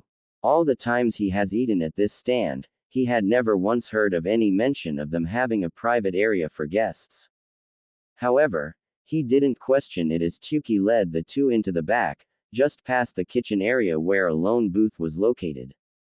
Getting them seated, and taking their orders, which was the usual for Naruto, though he did tone it done in the presence of the fire daimyo's wife. Once done, he left the two alone to attend to matters in the front of the shop. So, you're Jashin-sama's champion, if I am not mistaken. Shijimi stated, not beating around the bush. She got the reaction she expected from the young blonde. Your task is not an easy one. I am beginning to think Jashin-chan likes seeing me in these awkward situations. He mentally cried, earning a chuckle from the fox girl. Though you did already suspect something when you saw her only silver necklace chain. Ari put in, to which Naruto mentally nodded in agreement. I know, he replied simply. But, I have faith I will accomplish what Jashin-chan has set before me. Though I know it will be a long road with many challenges. Especially since I am limited in my movements due to my genin rank. Not to mention Jinchuriki status. The brunette added. Fear not, I only know of your status due to my position, and I don't mean as the fire daimyo's wife. I am a high priestess for Jashin-sama herself. So you convert people then? He asked, a little curious. For the time being, no. She sighed. She missed preaching about her goddess to those that would listen, and convert those that were willing. My instructions are to lay low until Jashin Sama's champion begins to create waves. That may take some time, as we already established my rank and status. Naruto commented. We are patient. She smiled. And once you have created your waves, I will use my position as the Fire Daimyo's wife to influence the Fire Nation at least, to legalize Jashinism. And I have a feeling, you will be making your first big wave here very soon. She's using the word, wave, a lot, don't you think? Ari asked from the back of his mind. Almost as if she is hinting at something. Naruto mentally replied. Well, I hope to make a splash then. He replied with a grin, causing the woman across from him to smile at his pun. An hour later, after an hour of eating together, Naruto and Shijimi had gone their separate ways. Earning a few curious glances from the villagers as to why the wife of the Fire Daimyo would want to associate herself with the demon child, though they knew better than to act out with her present. Wisely keeping their mouths shut, Naruto had headed off in the opposite direction, heading towards his preferred training grounds to get some late afternoon training in before turning in for the day. Part of his mind wandered to what his mates were up to. Enko was probably enjoying herself torturing some poor soul. Yugao was no doubt watching over the Hokage's office, as he had sensed her desire to kill Kakashi for his actions towards the blonde. Lastly, Hinata was no doubt at her compound, reading some of the scrolls he had copied for her. Oi, Dobi! A voice yelled from behind him, catching the blonde's attention. Turning, he saw a rather irate Kiba Inuzuka behind him, with an equally upset Akamaru. Something I can help you with, Kiba? He asked in a bored tone. Not sure what got the feral kid's underwear in a knot. What the hell did you do to my sister? The boy exclaimed as he marched up to where the blonde stood. She hasn't shut up about you for an entire week. Naruto had to adopt a thinking pose to remember just what incident Kiba could be referring to. Not that he mingled with many women outside of his mates. A light seemed to switch on, as he remembered what it could be that got his former classmate upset. Ah, that's right. Naruto snapped his fingers in remembrance. You're Hana-san's little brother. Kiba only clenched his fists in response. Tell you the truth, a week ago we got a mission to help take inventory and restock her vet when the shipments arrived. Hana-san had gone out for something, and the next thing I know she returns hysterical with one of her ninkin in her arms. I was free at the moment and lent a hand where I could. Turns out, her ninkin got bitten by a snake, and they couldn't figure out what anti-venom to give him, since she didn't see the snake to identify it.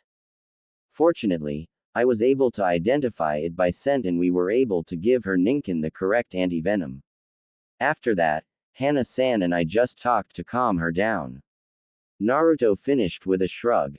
That's all that happened. I swear to Kami, loser. Kiba balled up his fist, trying to intimidate the young Hanyu, and failing. You better stay away from my sister, or else. First off, dog breath, Hana-san is old enough to make her own choices on who she wants to be around. Naruto stated, earning a glare from the boy. Secondly, you already know I am with Anko-chan and that both her and I absolutely despise those who are disloyal. Anyways, I am off to train. Not giving the feral boy time to respond, Naruto jumped off onto the roofs and made his way towards the forest of death. Unfortunately for the Inuzuka boy, he failed to notice his big sister behind him looking rather upset. With Naruto, you seem to have gotten someone's interest. Ari commented as she sensed a familiar chakra signature following them. Let her follow, maybe it may kick her in the to take her training up a notch. The blonde mentally replied. After about 15 minutes of hoping along the rooftops of the village, the blonde Hanyu and his not-so-hidden follower arrived at the edge of the forest of death. Not wasting any more time, Naruto began jumping through the trees, opting to take a less hazardous route due to the one following him. His would-be stalker hesitated for a moment before taking off after him, keeping her distance to avoid being detected, but at the same time not losing sight of where he was going. Little did she know that he already knew she was there. It didn't take long before Naruto arrived at the center of his favorite training ground. Knowing he only had a handful of minutes at most before his follower would arrive, he quickly set to work creating a couple hundred of clones and set them to train in an assortment of things, from tree walking to sparring on the lake's surface. About a dozen more were practicing his shadow and darkness manipulation, while the last couple hundred were focusing on throwing kunai and shurikens. Seeing his clones in position, Naruto quickly melded into the shadows and awaited his follower. With Sakura, the Pinkett bounded through the trees. She had saw her blonde teammate leap through. A short distance in front of her, she could hear the sounds of grunting and weapons colliding. In the back of her mind, she was a little concerned for the blonde, not that she would admit it out loud. Increasing her pace, she quickly bounded through the trees until she could see the clearing.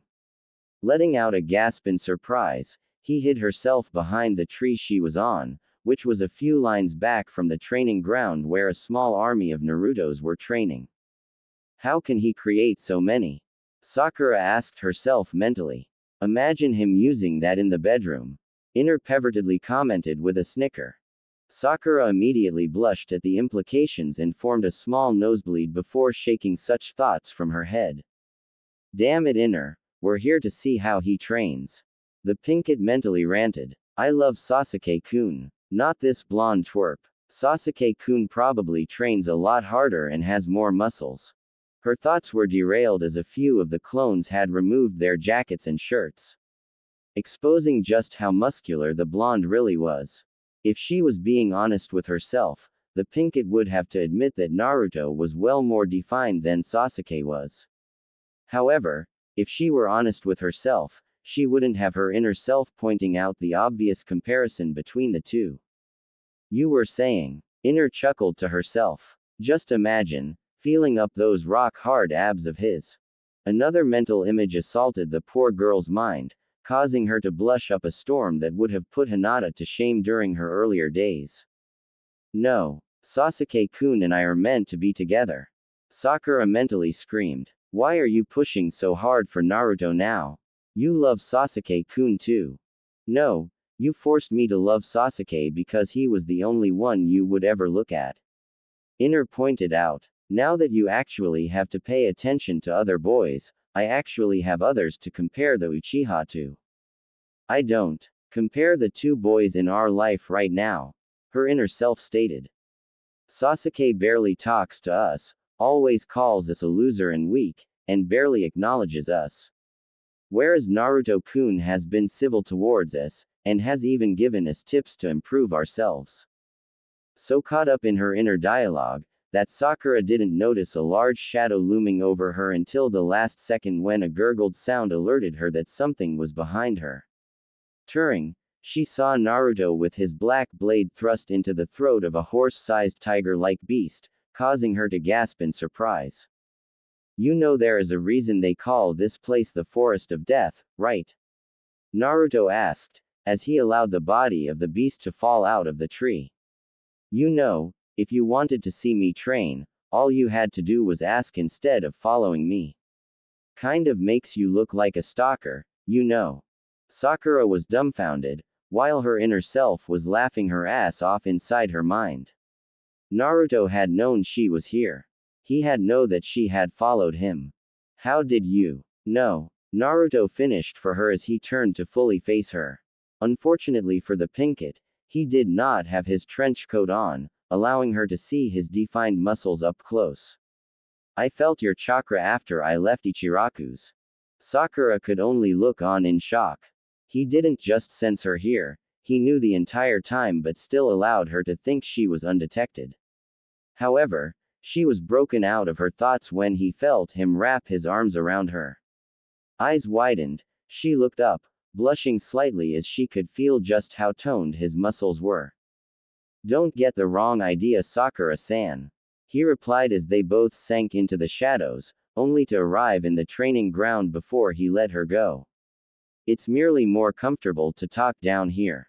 Moving a short distance away from her, he watched over his clones that were sparing, seeing if there were any holes in his techniques from an outside perspective. Pleased that he couldn't see any. It appeared that Anko's hubby's style and Aries Kitsune's style worked flawlessly together, helping to cover any openings the other may have. How can you make so many clones? And how come they look solid? Sakura finally asked, shaking off the experience she just felt from her first time traveling through the shadows, which was something she was still a little confused about. With darkness, she expected it to feel cold and foreboding, not warm and inviting that she experienced. Well, I have an insanely large chakra reserve. The blonde answers. As for the second question, they are not just clones, but solid shadow clones. You see, because of my large chakra reserve, it made doing normal clones impossible. So Anko-chan taught me the Kage Bushin no Jutsu. But what's the purpose of having them train? She asked as she gazed at all the clones doing various training exercises. It's not like their memory can just transfer to you. Naruto only quirked an eyebrow at this with a grin, causing Sakura's mouth to drop open. They can. That's the secret behind the Kage Bushin no Jutsu. The blonde grinned. When it comes to things like chakra control, jutsus, and even learning from scrolls and books, all memories are passed to me once they dispel. The drawback is you can't dispel more than a handful at a time, otherwise you run the risk of overloading your brain, which could result in death. Main reason why this is a forbidden jutsu to use. Then how come you are using it if it's forbidden? I have permission from the Hokage to use it, due to my situation with normal clones. Naruto replied, before he chuckled a little, getting the Pinket's attention. I've used the clones to speed up my practical training. Only thing they can't do is help with conditioning the body, though they do transfer muscle memory. Which is why I am having some throw shurikens and kunais at moving targets. He gestured towards a batch of clones that were flinging said weapons at a swinging target from one of the branches. Though what caught Sakura's attention were the clones running up and down the side of the tree. What are they doing? She asked, pointing towards the clones that had got her attention. Tree walking, he answered before looking to her, to see her awe-struck face. You don't know how to do it? Sakura could only shake her head. Sure, she had taken her training more seriously than before, but she hadn't seen anyone use this ability before. Come, I'll teach you. He gestured towards a nearby tree. Unsure of what to do, Sakura hesitated a moment before following her blonde teammate. All the while her inner self was taunting her that her precious Sasuke wouldn't even take the time to give her a decent answer, let alone help her train. Okay, first off you need to apply chakra to your feet so that you can stick to the tree. He began his explanation. Now too much, and you will push yourself away from the tree. Too little, and you won't stick. Understand? Sakura nodded her head, and placed her foot on the tree trunk, sliding it up and down until she found a perfect mixture of chakra that allowed her foot to be stuck in place. Taking a deep breath, she placed her other foot on the tree and slowly began to walk up the tree. Slowly, she made her way up the tree trunk, with each step her confidence growing. Perhaps a bit too much as she lost concentration and began to slide down the tree. In a moment of panic, she applied too much chakra, and repelled her from the tree altogether. The next thing she knew, she was in the arms of Naruto, with a severe blush on her face. Are you alright? He asked as he set her back down on the ground. The Pinkett could only nod, not trusting her own voice right now to betray the thoughts racing through her mind. You did good for your first try. A lot better than I did. Naruto stated. Keep at it. Once you master this I will teach you water walking. Once again, Sakura nodded and approached the tree. Don't worry, I will be here to catch you. He reassured her. Earning another nod, the Pinkett set off up the tree once more. A few hours later, Sakura was tired and sweaty. far more than she had ever been in any of her prior training sessions, and to her surprise, she enjoyed it. Her blonde teammate had taken the time to teach her the tree walking exercise, and true to his word, he stayed there to catch her every time she fell. Which thankfully was only a handful more times before she fully got the hang of it. Aside from the tree walking, Naruto had even taught her how to use the Kage Bushin no Jutsu, though he stressed that she would only be able to make 1 or 2 clones at a time due to her smaller chakra reserves. Under his guidance, she created 1 shadow clone to continue the tree walking exercise, while she started on the water walking, which she got down much faster than the tree walking exercise. Mostly due to the motivation is to not get wet since she had no spare clothing with her. Though looking back over the past few hours, Sakura was beside herself. She had learned more training with Naruto for a few hours than she had in a month under Kakashi. Though the latter was no surprise as the lazy Jonin had hardly ever taught them anything, earning the masked Jonin the nickname Tata-sensei between her and Naruto. You did good today, Sakura-san. If you ever want to train, just ask, Naruto stated as he handed her a water bottle as a series of puffs were heard as one by one each clone began to dispel at a slow rate. We should head back, you really don't want to be in this forest at night time. Naruto, she started, looking down at the ground. Why did you help me? After I have been mean and even abusive towards you. It's in the past, and you really can't live in the past if you want to enjoy the future. He shrugged. As of right now, you are a teammate that needed help. With that, Naruto collected his trench coat and put it in before making his way to the edge of the training ground, leaving the pink kid alone to digest his words.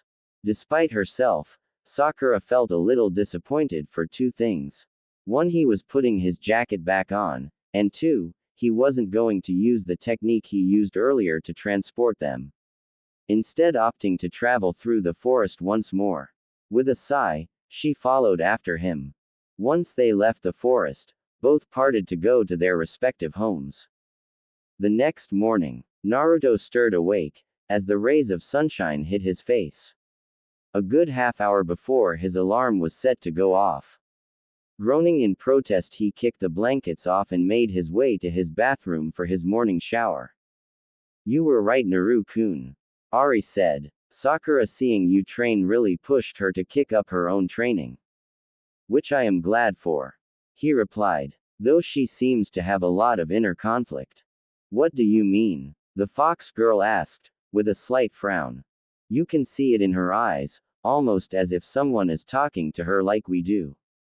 The blonde pointed out as he finished his shower and began drying off. However, I don't feel it's anything dangerous, so I won't worry about it.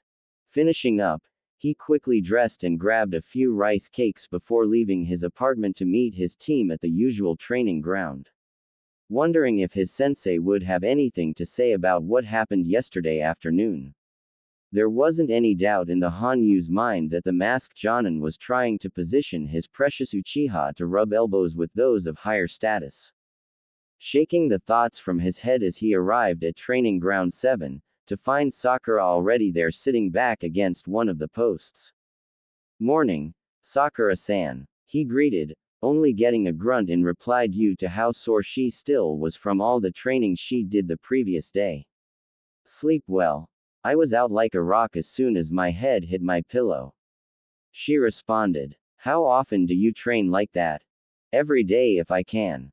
He replied with a shrug, as Sakura looked at him in shock. Every day? She questioned. Yup.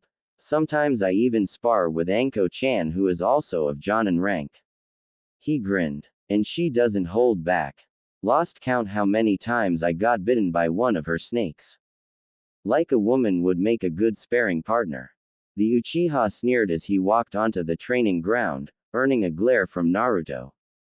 I bet the only thing that whore is good for is to spread. Sasuke couldn't finish his sentence as a powerful killing intent flooded the training field, erupting from the young blonde who had a look of barely restrained fury in his eyes, causing the raven-haired emo to drop to his knees. Surprisingly, Sakura was unaffected by it as Naruto was focusing it all on the Uchiha. I would not finish that sentence if I were you, Uchiha. Naruto stated in a low, cold voice. One that promised unimaginable pain if not heeded. Either due to shock, or due to still recovering from the killing intent that the blonde had unleashed, Sasuke remained silent for the next few hours until their sensei arrived. Yo! Kakashi greeted as he appeared in a puff of smoke on top of one of the training posts. Half expecting to get yelled at for being late. Instead he was met with silence. Sasuke was brooding against one of the remaining posts, while Sakura was reading a scroll of some kind that the masked Jonin couldn't identify, though it looked like basic fuinjutsu, though he shrugged it off. On the other side was Naruto, reading a book. Morning, my cute little genin. I smiled, this time actually getting their attention. Late as always, Tada-sensei. Naruto commented, earning a frown from the silver-haired sensei. Though he didn't miss Sakura attempting to hide a giggle. You should have declined the fire daimyo's wife yesterday, Naruto. Kakashi stated in disappointed. I can only imagine how you made a fool of yourself in front of her in private. Then you must have a really good imagination. Maybe you should write a book, Tada-sensei. Naruto quipped without missing a beat. And as a matter of fact, we simply had a nice lunch at Ichiraku's, her choice, before you accuse me of anything.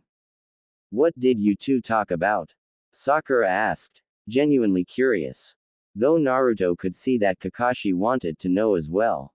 Religion mostly, and our thoughts on faith in general.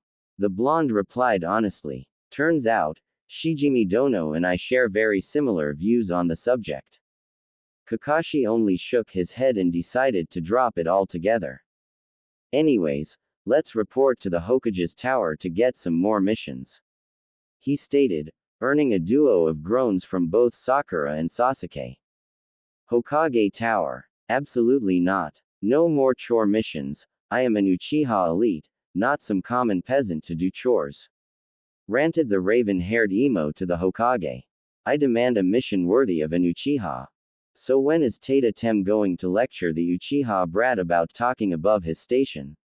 Questioned Ari from the back of Naruto's mind as he watched the scene unfold. Unaware that the Hokage had similar thoughts. Probably when he gives up that smut he reads. Naruto mentally commented. Ah, so never. The fox girl replied dryly. Pretty much.